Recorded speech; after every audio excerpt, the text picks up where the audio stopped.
my whole philosophy is like, I demand to be respected. I won't be disrespected. And so the amount of respect that you demand is the amount of respect people will give to you. Tim Medina, you currently focus on providing video, photo, and branding to local businesses. I want to be a blessing to my clients. Right before COVID, I lost my job and then I just could not find one. And kind of had this like battling feeling. I'm like, I just want someone to give me a chance. Creatives, videographers, or designers in general, they learn the craft, but they never learn the business or marketing side. Family's everything to me. I had my daughter, and it was soul crushing to leave every single day. And then we got laid off, and I was like, all right, well, now or never, you know? And so I did have this temptation. I'm like, should I get another job? You're not stuck. Like, you can pivot. It's not how I planned things, but it's how God planned them. God has always been consistent. God has always provided. And even if I haven't been seeing it, or I don't understand the reasons why I've gone through those things, sometimes I look back, I'm like, that's why I went through that. I've never been betrayed by God, and God's always shown me why I've gone through things. It's only made me stronger.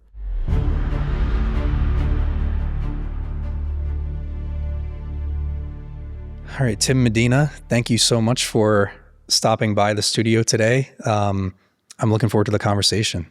Yeah, thanks for having me.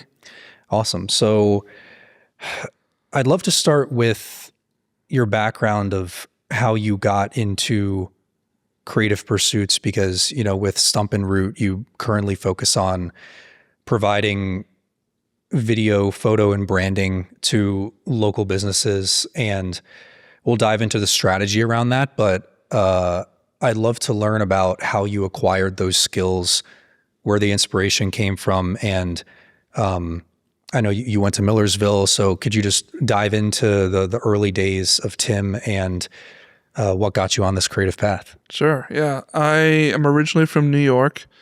My parents both grew up in Brooklyn, moved to Queens when they started a family. And so as far as like the artistic side, I have it on both sides of my family. My dad's dad was a really prolific artist, or still is. And on my mom's side, there's much more music. So I kind of got the mixture of the arts from both of them. And my dad was also like into photography. I heard from my mom recently saying that my dad, everywhere he was, like social events, whatever, he always had a camera on him. And it's just funny, like, oh, I didn't know my dad did that, really. But so I always grew up an artist, drawing just all the time. And always liked the idea of video and photo growing up. And, you know, I think my first camera was like a Nikon Coolpix. It's like a really like tiny, like, you know, just a silly camera, you know. Mm-hmm. And I'd make little videos on there. I never edit them or anything. It's just, you know, pretending we're making a little film, even in my little, you know, 5-6-year-old head back then. And then I moved to Lancaster about 20 years ago now. And my father retired from the police department in New York City. And so we came to Lancaster. My mom's family had already moved up here. And so I'd always vacationed here throughout the year. So we'd be a good place for my dad to retire, find another job, and kind of build the rest of our lives here. So I was watching the movie Signs. Have you watched Signs? It rings a bell, not extensively, but yeah. I recommend it. It's M. Night Shyamalan, mm-hmm. Mel Gibson. And so it's this pastor, this priest who's lost his wife. Spoiler, I guess. And so it's kind of this journey of like aliens coming down to Earth, and it's such a well-made movie. And I grew up loving movies. My parents are big movie people. Always went to movie theater with my family, and so that was just, you know, kind of part of my DNA, just as a base. And then I was like looking on the DVD menu, and I saw like a behind the scenes making of, and I'm like, oh, people make movies for a living. Like, oh, okay. You know, like it's obvious, but in a different way, it's like, oh, this is a reality. Like this can be something that I do. And so artists throughout high school, like won numerous awards, and always drawing in class as a way like helping my brain focus. Like I have really severe ADHD, and so drawing kind of helped calm my mind, you know. And so going through college, I'm like, I don't know what to do. I was like general education for a while, and had a conversation with someone who used to go to my church, and she mentioned how she was a graphic designer. Her name is Michelle, and she just kind of helped me like, oh, I do like graphic design. And now art isn't synonymous with graphic design. There's plenty of graphic designers that are horrible artists,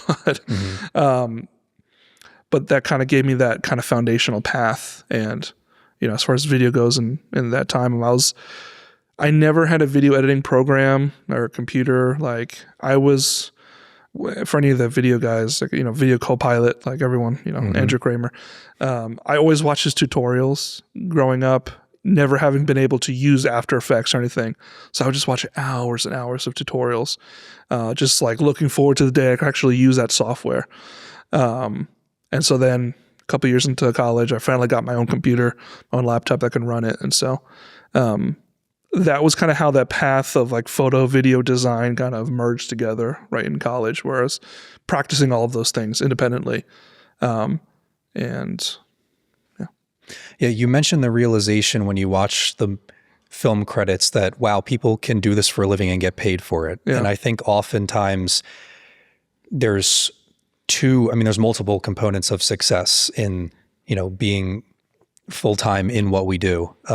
But I think if you want to boil it down to two, it's the creativity and the skill sets around that. And then it's how you implement that into a business model, which is just as important if you want to create something sustainable. And you can apply those lessons to, I'm sure, the clients you work with and the strategy around, achieving results and, having a business revenue mindset around it. So what were ways that when you started doing this professionally, even in corporate roles, so I guess we could move on to post-college, like what were the corporate positions that you held? And then I'm sure that you had to learn different business principles in order to find success in this space. So can you talk about what that process was like? Yeah. I think going into it, like there's a while where I didn't have any job, like right before COVID, I lost my job and then I just could not find one. And kind of had this like battling feeling. I'm like, I just want someone to give me a chance. I just want someone to so I can just prove myself that I can do this stuff. And I think the other thing that with a lot of like creatives or videographers or, artists and designers in general is they learn the craft, but they never learn the business or marketing side. I think it's something that a lot of schools just don't teach.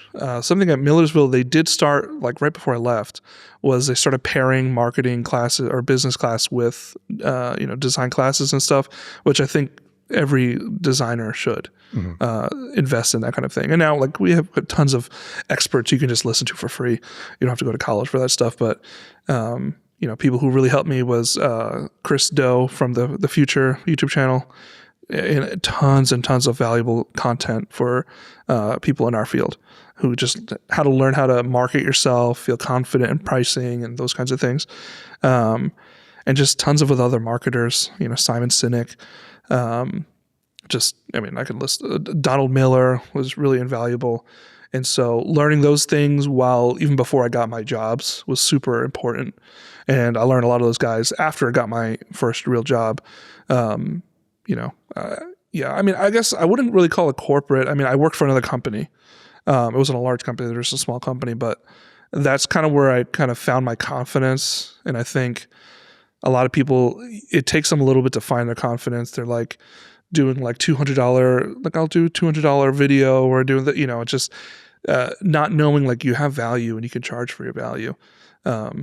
Like tons of people just feel guilty charging for, what they should be charging. Yeah. I have to like convince them, like, no, you're worth this much. You can charge more. Because you're not doing them a favor. You're partnering with them, and so kind of going to that corporate world or business world, like I really enjoyed it for a long time. And there was a great amount of satisfaction there because I was working with other people. And it's different than working for a video production company because I did that for a short while back and, several years before that. But working within a company, you kind of see how the whole company operates. and you kind of see the pain points of different parts of the business. Like, what does sales really struggle with? What is the customer service team struggle with? What is the manufacturing part? Like you can kind of see all of these different parts of the business, and you can say, all right, how am I going to be able to help them? And that's, I would say, still really valuable even now in how I'm pricing for or creating content for businesses now. I'm like, I want to help the sales team. I want to help everyone in the business, even with the marketing content that we're creating. So that's kind of a big part of that. Yeah, I love that. And I can totally relate to just the whole concept of being apprehensive and about charging higher rates, even though this is what you're worth. Yeah. Especially early on, you'd rather have something rather than nothing. So you're willing to just do super low rates. And I think it's an evolution, over time, as you build a portfolio and your time becomes more scarce because more people are demanding your time or giving opportunities to you. You say, okay, because my time is more scarce, I can charge more if this is what you want. But also there's the realization, like you said, that you're acting as a partner and there is tremendous value in that, instead of just being, the last guest I had on, Josh West, his whole methodology was, we're working with you, not for you. Yeah. And I love that because, you're a part of the team and you're working together to achieve a specific result. You're not just making, pretty pictures or logos or a decoration of a video for a website. It's actually, there are goals and mission statements attached to it. And I think that's often overlooked. So do you want to expand on that? Right? Yeah. I mean, I think that's, even just speaking to, fellow videographers and designers and things, I think early in most people's careers, they feel like they're almost selling themselves as an employee. And it's like they don't realize that they're their own business, and I think there's a difference between being a freelancer and being a studio that operating as a studio. I think there's a nuanced difference there, but largely, I mean, we have to show people my whole philosophy is like, I demand to be respected. I won't be disrespected. And so the amount of respect that you demand is the amount of respect people will give to you, And so if you act as an employee, they'll treat you like an employee. They'll mistreat you. They'll throw you around. They'll have a greater and greater expectations. They'll waste your time and things like that. And I think as, contractors, subcontractors, freelancers, whatever you want to say, like, demand respect, and just don't let people take advantage of you, because I've had amazing experiences, so I can't really speak too much of the negative side, but I think in large part is because I've demanded the respect. I don't treat myself like some employee, and there's nothing wrong with being an employee, but I just think of that if you allow them to put you in this little box, they'll put you there, and that's when you see like the dozens of revisions and even scope creep beyond scope creep. It's like they won't pay you for that. And so, demand respect. And I think it'll go better. Same thing for payment too. Like, not it does have to talk, it does have to become into like this, big freelancer kind of a spiel, but that's something I'm always is so important to me. I'm like, just demand payment up front. I'll give you the final product after I receive final payment. It's things like that. I'm like, that's how you avoid heartache, because I know like everyone has experienced that kind of, 30, 60, 90 plus days of not getting paid. I'm like, it doesn't happen to me. So. Right. That segues perfectly into, I was going to ask you the biggest differences between switching. I know you said you wouldn't consider it corporate, but working as a part of a company instead of on something that you founded. So can you talk about what prompted you to found Stump Root and what the biggest lessons have been for you in working on your business instead of for someone else, and you sort of alluded to it before with having those guardrails in place and systems to demand that respect and have you be treated the way that you want to, and which I'm sure is very different than being an employee. Yeah. There's a different intentionality behind it. So what are the lessons that you've learned, and just what are the biggest differences and takeaways from founding Stump Root? Yeah. So back, I was like 2017, 2018, I kind of had this vision or idea, like if I could ever make a studio for myself, it'd be called Stump Root. The other idea was Steadfast Studios, and it was between those two, but Stump Root won out. And I was just like, I don't know if I'll ever be able to. Just I lacked a lot of confidence. I'm like, can I even do something like this by myself? I'm sure a lot of people felt that same way, but it was kind of like a little dream I tucked in the back of my, my head, back pocket, whatever you want to call it. Mm-hmm. And then I got a job. I finally got engaged. I got married. Started a family, and that was awesome. Being able to just start my family life finally after years and years of waiting. And so got the job, and it was great for a long time until it wasn't. And that's how a lot of companies are. I would say something unique for me is like, I'm not from the area, and I'm sure there are lots of people who come in from other places and come into an area and they're not treated, they're not welcomed, essentially. And that's, I'd say, been my experience for the past 20 years. And so kind of with that, like a lot of those kinds of things just cropped up, and it was pushing me like, should I start this studio? And win back some of my time. But the truth is, like, I liked working for those other companies. Like, I liked having people of different disciplines, and their different, places in the business. Like, I liked seeing that. I liked working in this big building and walking through and talking with this person and that person and collaborating in this way or that way. And so I really enjoyed it, and then, but there's so much time that's lost, like going from your home to a place that you work at. And, I think that's always going to be part of it, even working for myself. But I had my daughter, and it was soul crushing to leave every single day. And I mean, like, almost on the verge of tears, just leaving my daughter and going into work. And, not every guy feels that way, but I just really felt that strongly. It's hard to leave my daughter at home. And so that was a reason. It wasn't the reason, but so anyway, so I was starting my own studio, and then I started I started working at another company. I'm like, well, maybe just put that dream away for now. And then the same kind of thing happened again, where just issues within the company and weirdness, and, won't go too deep into that, but largely I was pushed out of the company again. And so, what I tell people, like, we were all let go. Me, my sister-in-laws worked with me. I had a friend that also started working there. And so and my wife is doing freelance for them as well. So we all got laid off immediately, after 11 months of us working there. And it was deeply frustrating. We didn't get severance, we didn't get anything like that. And so I was planning on starting Stump Root a few months before. I'd bought this course by the Chutzpah sisters, or Hood sisters. Their company's called Chutzpah, and incredible graphic designers. And their whole thing is called like freelance. It's called FABSA something, freelance and other business stuff, something like that.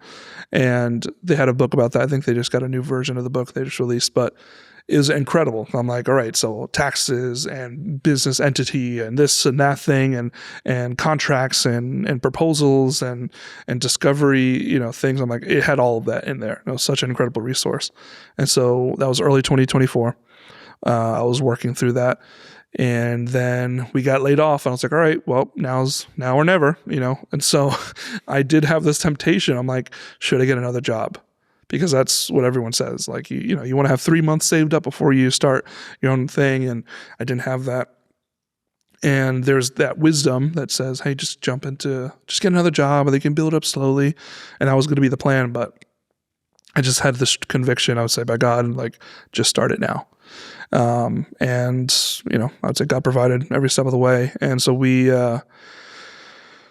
yeah, we just kept going, and it was very strange because I would say in most jobs, if you're not doing something every second of the day, you feel like you're not being productive and like, oh, I'm wasting money. And that's kind of how it still feels that way. I'm like, oh, today is pretty chill. I'm just, writing emails, or, I'm just taking a slow day where, it almost feels like, is this allowed? Yeah. So, and so, yeah, the big difference there is like, I went from, and I enjoyed working with those other companies, but working for someone else, building up someone else's kingdom, I would say, building up their empire, so to speak. And then I'm like, well, I should be able to do that for myself too. And there's nothing wrong with having employees. I plan on having employees, growing my own business, but I think that, and it's not for everyone either. Like, I don't think everyone's made to be an entrepreneur. So. Yeah, I love that. And you talk about the types of companies that you've been working with. Has that changed over time? How selective are you with who you work with? And how do you craft the mission statement of Stump Root to serve specific companies? Because I think that's something that every creative business owner has to grapple with. Am I going to be a jack of all trades? Am I going to do everything? Am I going to serve everyone? I think at a certain point you have to speak to someone specifically, and that really helps you be intentional about that. And if you try to focus on one specific industry or type of company, I think that can go a long way to helping you get some clarity around that. So can you talk about that aspect of being an entrepreneur in terms of the types of companies that you work with? Sure. Yeah. I mean, so the reason I chose the niche I have is just because that's the work I had done. Mm-hmm. The previous company was a swing set company and then a landscape edging company. And so I was already in that outdoor product field. And I think the truth is probably, even with most niches that businesses are in, it's you kind of happen to find yourself there. Whether it be you work with a company, it's like, actually, we really like this company.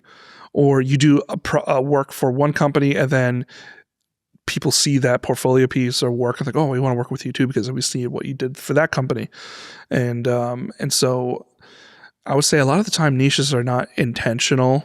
A lot of them are kind of accidental, or they fall into your lap. Mm-hmm. And then you just like, all right, do we do something with this, or do we just, continue to reach out for everyone? And so that's what I would say. Like, that's how my niche was kind of found. And I do stuff outside of my niche. Like, one of the companies I've done recent work for is like a gift basket and cheese company. I'm like, that doesn't fit my niche, but it is also something I want to get into more of, that kind of like smaller product, photo and video, just because it's a little bit easier to manage. Mm-hmm. You don't have to worry about weather or, seasons or anything like that. So,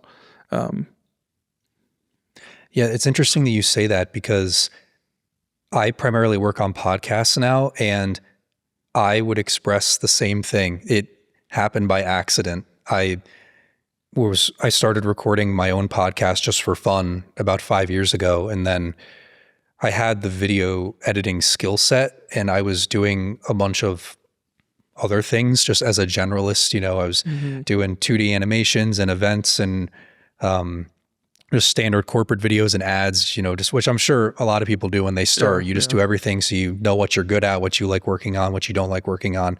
But then I had a friend of mine refer me to someone who was looking to have his podcast edited. I had never done it before. And that turned into another referral, and then they referred me, and it's been this whole referral tree to the point where now that's literally the niche that I have and what I focus on. And I didn't plan for that. If you had asked me 5 years ago, would you be doing exclusively podcasts? I mean, like, similar to you, I do stuff outside my niche as well from time to time. If I've grandfathered certain clients and that I've been working with for years. Sure. But I think that's just sort of encouragement that we can give people is, no matter how hard you plan, you might not be able to predict everything. And if you have the right intentions and mindset on these fundamental things, a lot of it will work itself out over time. And it's like you said, God will provide the right opportunities to you as time goes on. So I don't know if you have any other thoughts on that, but and I would say like the intentional way to get to do that a certain niche is just by doing spec ads. Like if you want to get work on an automobile, like just automotive industry, you do spec ads for that. Or if you wanted, and if you don't have the portfolio pieces for, I should say, that's what I've seen tons of people do, and they eventually find their way into the niche they want to do. So I would say you're not stuck in the niche that you have, even if that's all the work you've done. That's something I've always reminded myself, and just like you're not stuck. Like you can pivot. You can stop offering certain things if you don't want to offer them. It's not always easy if that's where you're making all your money, but you're not stuck. And if you want to move into another niche or whatever, just do some spec ads and kind of partner with other people who are maybe in that field already. So awesome. Yeah, I totally agree. And I would say there aren't really excuses in terms of, like you said, if you're saying, oh, I'm doing this because it's paying the bills, but I'd love to do this, you can start making small adjustments. Just make one spec ad, put it out there, keep doing the things that you're doing that are paying the bills. And it can be something gradual over time. It doesn't have to be just an instant light switch of like, okay, I'm quitting my job now. I'm doing freelancing full time. I'm going to be an entrepreneur. It's like, no, you have more hours in the day than you realize, is what I tell people for what's important to you. If you just dedicate like 1 hour per day or even per week to be like this, I'm going to focus on where I want to be with my work. And you can do that pivoting, but it doesn't have to be overnight. Sure. But I want to dive into a little bit of the strategy now when you're working with your clients. So, it sounds like, and correct me if I'm wrong, the 3 pillars of Stump Root: video, photo, branding. So can you talk about how each of those individually contribute to a company's messaging and building trust? Because they're all very different skills, but yet they're all under this umbrella, and I'm sure they complement each other. And another word that, or term that I noticed in your marketing is building a content system and how that's effective. So can you just talk about utilizing those 3 pillars of your business and how you implement them and how they're similar and different? Sure. Yeah. I mean, I would say the thing that's so important for me, and maybe even separates myself a little bit from a lot of other studios, is that I have brand as the foundation for everything. And by brand, I don't mean logos or stuff. I think there's many ways of thinking about brand. Brand is your appearance as a business. It's not even just the appearance, but how people feel about you or think about you. And so something that's really important to me when marketing a business or a company is we have to look at the brand that exists and then do our best to put out to the world like who this business actually is. And so the foundation I always start with companies is by doing a story brand, kind of tell their story as a brand and include the customers into that story so they feel like they're actually part of this thing. Showing the authentic parts of the business, like many of the businesses that I work for, they're small companies, small businesses that are family owned usually, and people like seeing that, so I want to incorporate those things into it. But once we established brand, how do we talk about your product? How do we talk about your service? Then only then can we actually get into the strategy of photography, of video, of design. Because that's kind of what I did for the second company I worked for. Was like to me, I was like, all right, this is gonna be the kind of the proving ground for Stump Root. Like if we can do this right here, then I know we can do it elsewhere. And so that's exactly what I did. I did Story Brand from Donald Miller. They Ask You Answers, another amazing book that I've used as reference for content creation, and other books just like that. And so I made kind of this holistic kind of framework in which I approach most, if not all of my businesses that I work with, which is finding out who they are and how they best serve their customers. And then creating a pipeline of content for them. But a lot of times I'm like, I got to figure out how what's the gap between them as a business now and where they want to be, and that's a lot of the questions I'm asking is, where are you now? What's missing? How can we get for you from here to here? And a lot of times they don't have the photo or video, they're using iPhone photos or photos from their like manufacturers, or if they're a dealer or something. And that's an easy way to stay unnoticed, or lack authority in business, is to kind of rely on older photos, or they had a photo shoot once they did, and then they're using just a bunch of random photos and videos, and there's nothing consistent. And so they're like recycling things.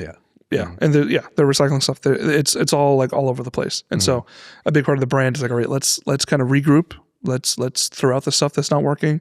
Let's kind of double down on what is working and create the strategy. And so kind of going into those other mediums, like usually design is an easy first step into after the brand, because it's like, all right, let's consolidate all of our colors, our typography, or everything to make sure that your brand is using what it should be using. That might include like a logo animation for the videos. It might be just if they don't have a brand at all, if they have an outdated brand, which I've brought to clients, I'm like, look, your brand, it's your visual identity it's not really working. It's outdated, or it's just not a good logo, that's been the case. And so part of my pitch to them, I'm like, look, let's start with the logo. Let's start with the colors, typography. Let's get that foundation ready as we're doing the brand story stuff. And then the next step after that will be photography and video. And then the website usually follows after that, just because, a lot of businesses, at least within my niche, it's like they have a great business, they have a great product, they have a great service, they have a great pipeline for referrals or word of mouth, but they're really lacking in people coming to them from online, or they aren't really utilizing paid ads at all. And so my job usually is like, all right, I see where you guys are at. Let me create this foundation for you guys. And that's when you get stuff like you mentioned about my content, like database, or just these things that they can have and serve as a foundation for years to come. So, yeah, the way I like to articulate it to people is you have that foundation of the branding, and then the video and photo are vehicles to get there. Yeah. But they're not nearly as effective if you don't have that foundation laid. So I think that's really important, and it's often neglected too, where people just blindly make videos without all of that stuff in order, and it really loses the meaning behind it. So totally. I wanted to ask you about, and this could be a two-faceted question, I think, where, based on your experience of marketing yourself and also the work that you've done with your clients is, and you mentioned, if people are running paid ads or whatever, however people are generating leads. But the different platforms that you can put effort into for marketing yourself or marketing your business. I was super impressed with your website. I can tell that you put a lot of work into that. And there's also LinkedIn, Instagram, and paid ad campaigns and things like that. There's a lot of different ways that you can go about it. So I'm curious, what ways have you found success in? What do you think? And I know every business entrepreneur is going to be different, but for people specifically who have creative services, what would you say are the platforms and strategies that are worth pursuing in that regard? Sure. Yeah. I mean, I've stuck to LinkedIn because I'm working with business owners, but someone like who does wedding photos and videos, it's like Instagram is going to be the place to be. Lots of people like, sure, they might be on LinkedIn, but your best bet is Instagram, because people are searching for wedding photographers near wherever. But for me personally, I'm working with a lot of business owners. I connect with a lot of business owners. My first year and a half of doing business, that's all I got it all from LinkedIn, and generate a lot of money that way. And so I would say I've seen so many photo like most photographers and videographers, they're not on LinkedIn. And in some ways it's good because it's less competition on LinkedIn. But in other ways, I'm always an advocate for people. I'm like, just get on LinkedIn, start posting consistently, start connecting with people who are in your niche and the businesses that you want to work with. I'm like, it's not that difficult. It just takes, time to be, just put the effort there. I've been doing that for years. Like I got on LinkedIn back in college because one of my professors recommended it, and I've been posting consistently ever since. And I understand the stigma behind LinkedIn. People just think it's like these tech bros or, these guys who are just, saying all the, self gratuities and stuff. But it is definitely that, but but it's also a wonderful tool to to be able to market yourself. I'm posting on there every single week, sometimes every single day. Just depends on my schedule, but it's a place to invest in, and business relationships and stuff. I think it's such an invaluable tool. But for other people, like Instagram might be the place to be. The problem with Instagram now is that they suppress all your posts, and so you have to kind of circumvent it by doing collaborations or being more intentional with engaging with other people, with commenting on their posts or reposting or active in your stories or whatever. So every platform has its downside. I think the other thing that probably this year I'll start experimenting with is running paid ads for my own business. It's because the funny thing I think for people who are like us, it's like we don't apply the things that we do on ourselves that we do for other businesses. Like we're not going to be filming videos for ourselves and how this works video, and maybe we might, but it's also harder to photograph ourselves. So either pay someone else to do it for you or whatever. But we're not applying those principles to ourselves that we do for our clients. And so I think a way kind of to do that is by just treating yourself as a client. Take a day out of the week that that you would just doing random stuff and just dedicate it to yourself, even for a few hours. Just all right. If I was a business, if I was one of my clients, what's the work I'm going to do? Am I gonna how active am I gonna be on social media? Am I gonna schedule posts? Am I gonna post actively, intentionally? Those kinds of things. How often am I updating the website? Am I sending emails to potential clients? Those things like that. It's like we should be doing those things. But we trick ourselves into thinking that it's not productive, or I should probably be doing work for someone else. But so yeah, one of the reasons why I do this podcast, there are several, is to fulfill that principle of it's practicing what I preach. If I do podcast production for other people, I do it for myself, regardless of, how much attention it gets.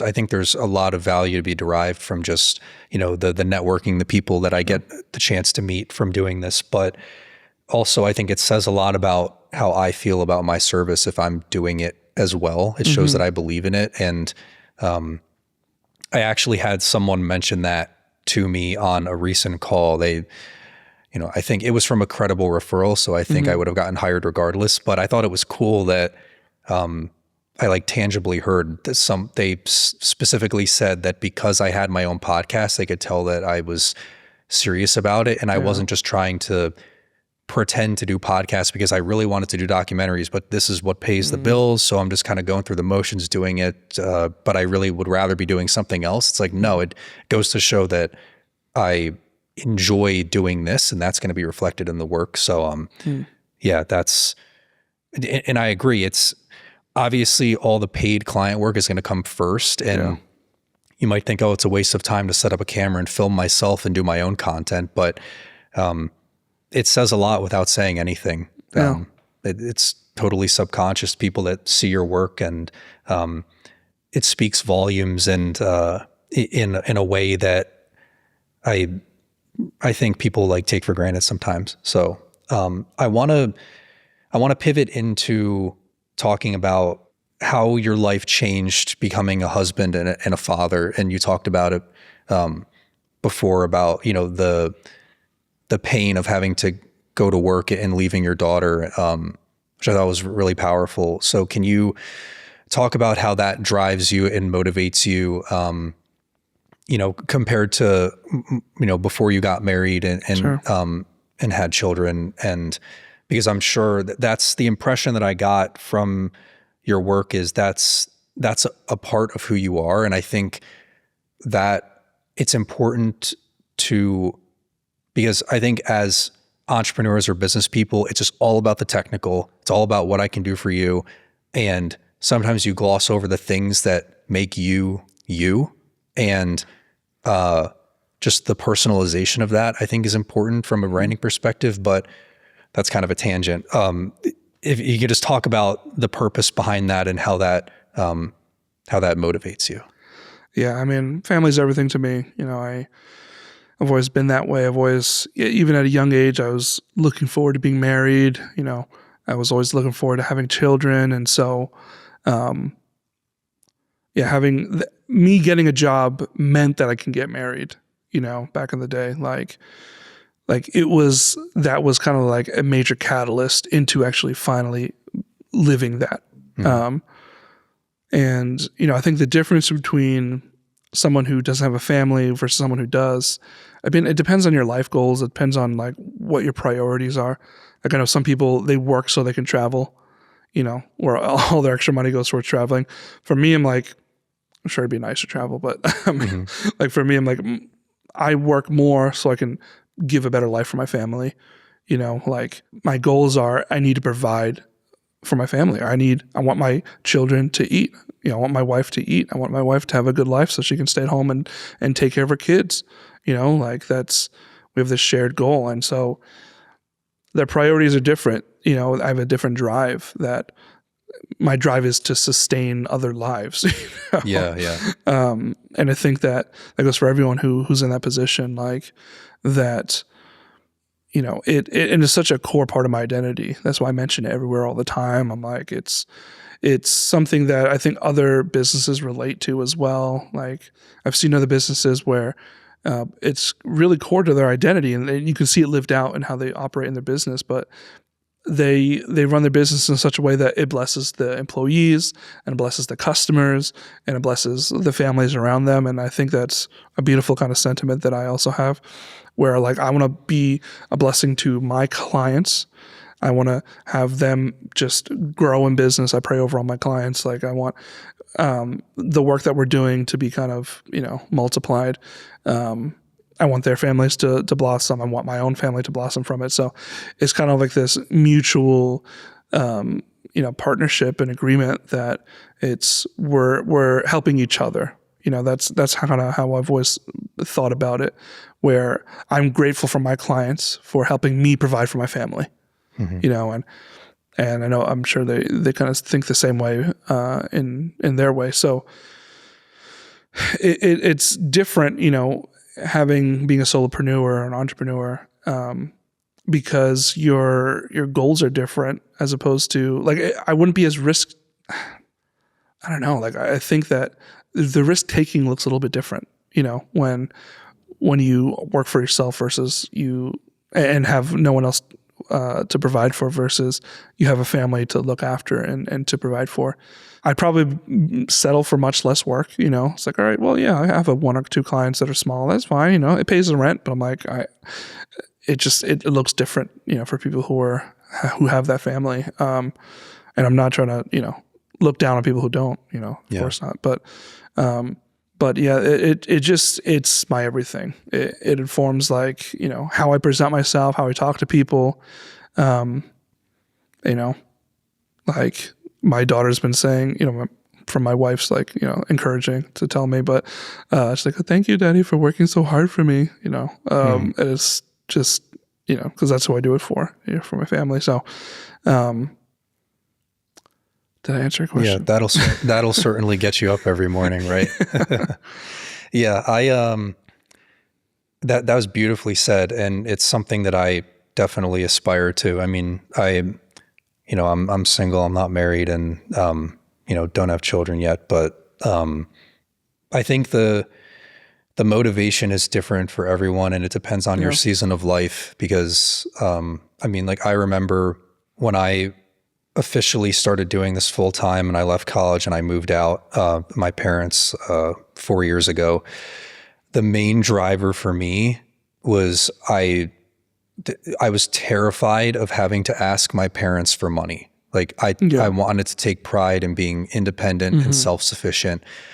And I know that, you know, in comparison to the value set that you just outlined, that can seem very selfish, but I don't think it should be looked down upon. It just depends on your season of life. Yeah, but sure. I think for me, you know, not having anyone depending on me, like that was the motivating factor. And it was pretty effective because I didn't settle for the bare minimum. I never have. I've had this chip on my shoulder of I didn't finish college. I'm like, I've got to work really hard and earn as much as I can. And one thing that I've really been trying to find purpose in within the past year or so is trying to be a little bit more virtuous. And I've talked about this before, you know, and on this podcast is, you know, if I can give work to other people and find purpose in that, then that's great. Or try to use the opportunities that I have to bless other people. And, you know, you don't necessarily, like I said, it would be great to have a family at some point. It's something that I aspire to, but I think that that's a principle that anyone can take. You know, you can be giving and provide something to other people, whether it's your clients, even just blessing your clients. Sure. And I think that's a winning mindset to have, and you can implement that regardless of what season of life you're in. You know, if you're single, you don't have a family, there's always ways that you can give back. So yeah, I don't know if you have any other thoughts on that. Yeah, even tag on that. Like, I think that's like a sentiment that I have too. I'm like, look, we all deserve a seat at the table when it comes to providing for ourselves or for our families. And a lot of people it's easy to become like, oh, we're enemies because you are potentially taking clients from me and vice versa. But I'm like, it doesn't have to be that way. We can all have an ecosystem of helping each other get work. Yeah, there's plenty of work to go around. Yeah. I'm like, I remember I was like, maybe I should film a video about this, but I'm like, I want to like drive through New Holland. I'm like, there's a billion businesses in New Holland, you know? I'm like, look at all the businesses around you. Like, there is plenty of work, and not all of them, I promise you, are getting serviced by anyone. And so, and even, you know, kind of linking back to the having different levels of purpose or reasoning behind why you do what you do. Yeah. So yeah, kind of having different levels of reasoning and purpose. Like, you could have a business owner who has 50 employees. That's a different level of stress I don't have, you know, and I've heard, you know, from so many entrepreneurs where that's like, you know, they have people's salaries they have to pay for, you know, some people even go without paying themselves just so they can pay their employees. And that's a level of stress that I hope I never have to endure. But, you know, that's another thing. Like, and so I don't think there's one that's better than the other. I think, like you said, like we're all in different seasons of life. And for a while, like, I was just paying for myself, you know, and then I got married and I was paying, and then my wife she had income, and then became a solo, you know, sole income, sole provider. So it's always changing. It's always evolving. And I would say even if you're working for yourself or by yourself, I think like the sentiment you said, like helping other people get there, you know, partnering with other people, even if it means that you have to sacrifice some income. It's like, hey, you know, come with me on this job, or hey, let me give you this job because you really need it, you know? Yeah. And I had plenty of people do that for me early on. And it's been so cool to see that come full circle and be able to be that person for other people. I'm like, wow, this is what life is all about. Yeah. You were that person once, and the feeling of being able to be, the roles are reversed. You know, that's where I've found some newfound meaning, in the work that I do. I know your faith is really important to you. Do you want to, you know, I know you started the Christian Filmmakers Guild. Sure. So if you want to talk about that, and also just your faith, if you'd be willing to share like your faith journey, you know, early on, and, you know, has your faith been tested at times? And, as you know, for me, I grew up a Christian, and I've had plenty of peaks and valleys in my faith. And, I mean, it's a can of worms that I don't want to go into on this podcast, but I'm sort of, you know, I've been in a valley, recently, with it, but I'm curious if you've had peaks and valleys, if your faith has been tested, and, I'm sure that is a different level of purpose in the work that you do as well. Sure. So if you want to talk about that. Yeah. I mean, I've grew up Christian. My parents, they didn't grow up Christian themselves. They, grew up in the ghettos in Brooklyn. My dad had like a vague Catholic background, but, you know, nothing really. He wasn't a participant in Christianity or anything. But by the time that my parents got married, they were, you know, strong believers. They went to Brooklyn Tabernacle for a while. My mom was in the Brooklyn Tabernacle choir. They're like a world-renowned choir. And then soon after they had me, they went to the daughter church called Christ Tabernacle in Bushwick. And so that's where I grew up most of my early, you know, Christian life. Just being around like true, like genuine, you know, God, like Christ followers. Amazing to see, you know, just people who are passionate and loving and tender, and you're meeting, you know, going out to dinner every single week with people and doing events and stuff like that, and ministries. And my father, he was actively involved in Police Officers for Christ in New York. He was president of that organization for a while. And so it was always been an extremely important part of my life. And it was always my own too. Like God doesn't have grandchildren. And so like my faith was my own. Yeah. And I was tested a lot, you know, in different ways. Like my dad worked very hard for us to not have to pay for things. You know, he always took us on vacations. And so I was really blessed in that way. But, you know, as I entered into adulthood, there was like endless testing. Like I didn't finish college, you know, like you. It was extremely difficult for me. And there was years where I was jobless. I couldn't even get a job at a cafe. I'm like, what's going on? You know, I'm like, and I had to freelance here and there and testing, and through that way, I was homeless for like a few days, just like bouncing from place to place, and lost my car, just like tons of stuff where I'm like, you know, even getting into like me and my wife, before she was my wife, we dated for 7 years. I'm like, I don't want it to take that long, you know, and people on the outside, they were like, what's going on, Tim? I'm like, if I could get married tomorrow, I would. You know, just, it's not how I planned things, but it's how God planned them. And so, yeah, definitely huge valleys, you know, and for long periods of time, you know, 7 years of difficulty. Even those, I had like 2.5 years of joblessness, just working some freelance here and there and struggling. And then I worked at a chicken hatchery, which was horrible. And waking up like, you know, working at 5 a.m. and just horrible stuff. And, you know, just learning those lessons that I needed to learn about working hard and without grumbling, which is kind of tough for me. And which led me to those other companies, which were a huge blessing and then became a huge curse. And even now working on my own, I'm like, it, as I'm sure you know, it's like, it can be so incredibly difficult where it's like, all right, where's the next client going to come from? You know, like it's one thing to like, you know, like, okay, wait, maybe I can crash on a buddy's couch, but I'm like, I have a wife and 2 children now, you know, like Yeah.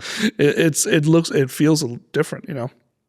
And so, you know, all that to say is that, you know, God has always been consistent. God has always provided. And even if I haven't been seeing it, or I don't understand the reasons why I've gone through those things, sometimes I look back, I'm like, that's why I went through that.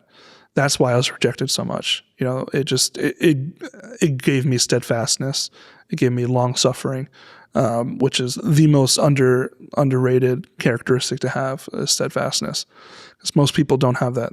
We give up, you know, myself included. But if I can instill and teach someone something, it's like just long suffering is an underrated thing to have, and you should, I don't know if pursue it is the right word, but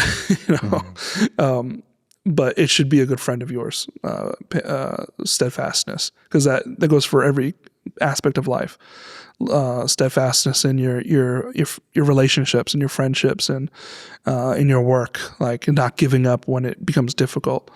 And so, that would be my faith, and it has not been easy. There have been times where like I can only, like the prayers, like I couldn't even, there were like no words I can really say in my prayers because I was in such deep pain. It would just be like, help me, Jesus, help me, Lord. Yeah. Like that'd be the content of my prayer. And so, but God does answer, God is faithful. He always is, that's why they say in Exodus and Deuteronomy, like the Lord is gracious, steadfast. He is, and says in the Psalms as well, it says, my Lord is, he's gracious, slow to anger, abounding in steadfast love and faithfulness. It's just these things that are intrinsic to God's character. And even in our suffering, it's just wait on the Lord, just wait on him. And those have been like those small prayers, so yeah. And even getting jobs, like that was extremely difficult, just like, and even client work, you're like, you put the pitch together and you're like, oh yeah, I think we have something. And then it falls through. Like happened to me a couple months ago. I was like, oh, why? I need this client. Like, why did that happen? And it's easy to this, like, oh, well, let me just abandon my faith. That's the easy thing, just to kind of give in or whatever. But, there's a reason, and a lot of, of life is just, you don't know why you're sowing the seeds that you're sowing or that you're forced to sow. But in the end, like you will have an abundant harvest, the harvest will come, so.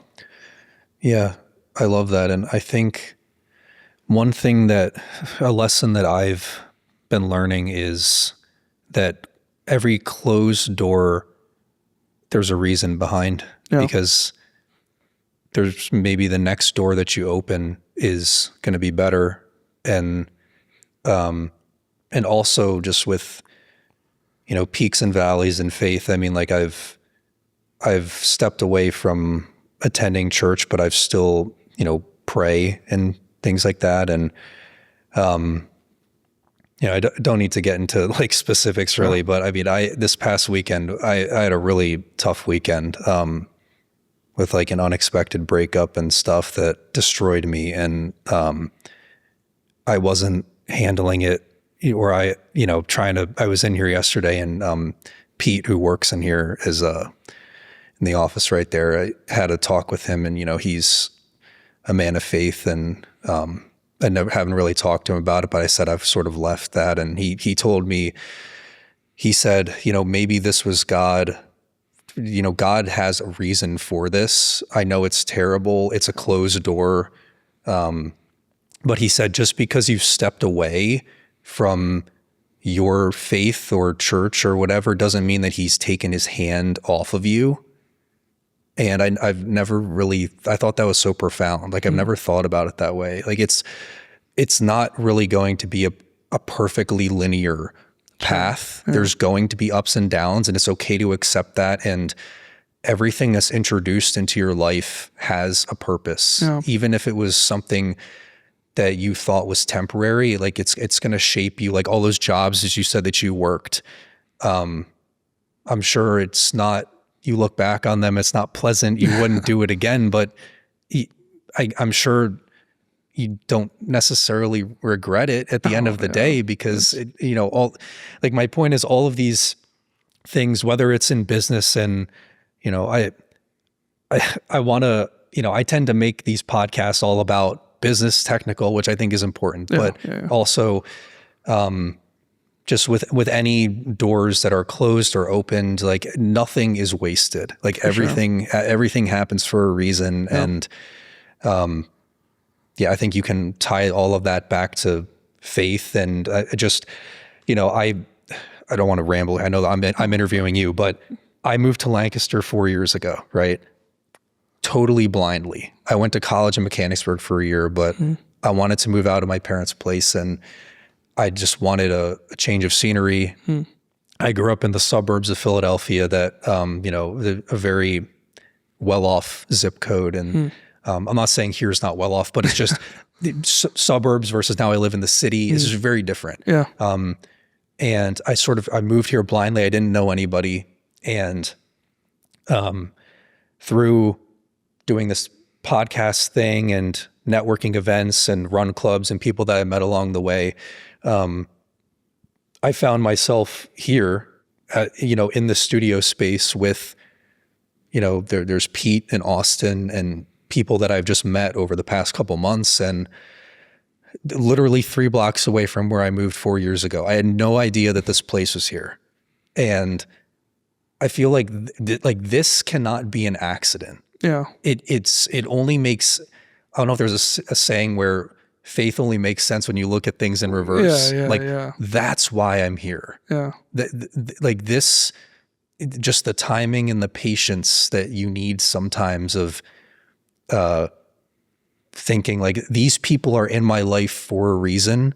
And it's things like that have drawn me back into, turning back to God, or believing it's those divine things that you just that can't be, I don't know how else to say it. It can't be an accident. For sure. And that's where I've found evidence and, or things that make me want to go back in that direction. Yeah. But I don't know. I'm sure we've all had moments like that. Yeah, absolutely. I mean, I would say God's faith is steadfast, kind of leaking back, God's love for us is steadfast. Mm-hmm. That and the Bible says that God is constantly pursuing us.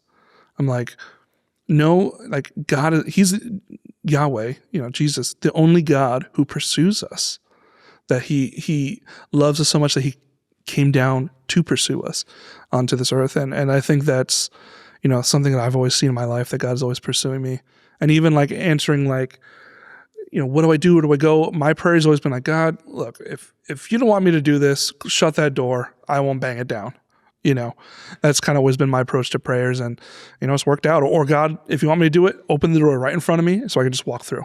I don't want to have to wonder God, is this you or is this not you? Because I don't we shouldn't be banging down doors we shouldn't be going through. And I think there's nuance. There's steadfastness, which is don't stop going, keep going regardless of rejection and difficulty. But then there's also the humbling and humility of, I trust you that when something is closed, that it should be closed. Because we don't know what circles back years later, that's, I'm sorry to, hear that you're going through this stuff. It's even with my own journey, it's relationships just broken, not just relate boyfriend girlfriend stuff, but I just being just friendships and people I've known. I've experienced so much betrayal from friends and tons of it. I can write a whole book about it, but I would say that I've never been betrayed by God, and God's always shown me why. I've gone through things. I've seen in my character, I was bullied my entire life growing up, all the way throughout high school, from kindergarten through high school. So I've experienced a lot of that stuff, and it's only made me stronger. Every friendship that I've lost or whatever, it's it's difficult. And of course I'm going to be God, why? But I know why, it's just, that's what it's if you read through the book of Job, which I'd highly recommend if you haven't read it. Job is going through the worst period of his life. This adversary, this devil, he is pursuing Job and saying, I will get Job to admit to you, God, that he doesn't love you for who you are. He only loves you for the good things that he has in his life. So God allows him to take everything from him, his children, his home, his livestock. Job was this wealthy, man who had abundance and was a blessing to everyone around him, someone I aspire to be like. And But everything was taken from him, and his friends were tormenting him, like, no, you must have sinned. That's why all this stuff happened. And Job's like, I'm innocent. I've never done anything wrong. Anyway, long story short, at the very end, Job is like questioning God. He's like, God, why did you do this to me? And then God is like, he humbles him real quick. He's like, who are you? Were you when I was forming everything, when I created the world? Like, were you there? Like, and so God just goes through this whole, God orchestrates billions of things all at once. And also that we're part of that. And so it's just like such a humbling thing that Job goes through. And Job apologized, like, God, it's like I didn't know how I was speaking and didn't realize to the extent I was speaking, but God, you truly are the one who is in control of everything. And we just had to trust him. And, so all that to say is that, God's in control. And even when the worst things are happening around us, it's easy to feel like, even with all the darkness going on, with, all the craziness going on in the world, but it's like, ultimately, God is in control, and nothing catches him off guard, and he won't be mocked, and that God desires all of us to turn to him and forsake our wicked ways, and, so, yeah. Yeah, no, thank you for, sharing that story and those insights, and it's, I take a lot from it and I hear it. So thank you. Where can people, I know we're extreme pivot, but back to, if people want to hire you, sure. Where's the best place for people to reach out and find you online? Yeah. I mean, my website, stumproot.co, also LinkedIn. I'm always active on there. So comment, get coffee with me. I'm always here. So awesome. Well, thank you so much, Tim. This was, I really enjoyed this, and I hope that other people can get value out of it as well, not just from a business perspective, a tactical approach, but also just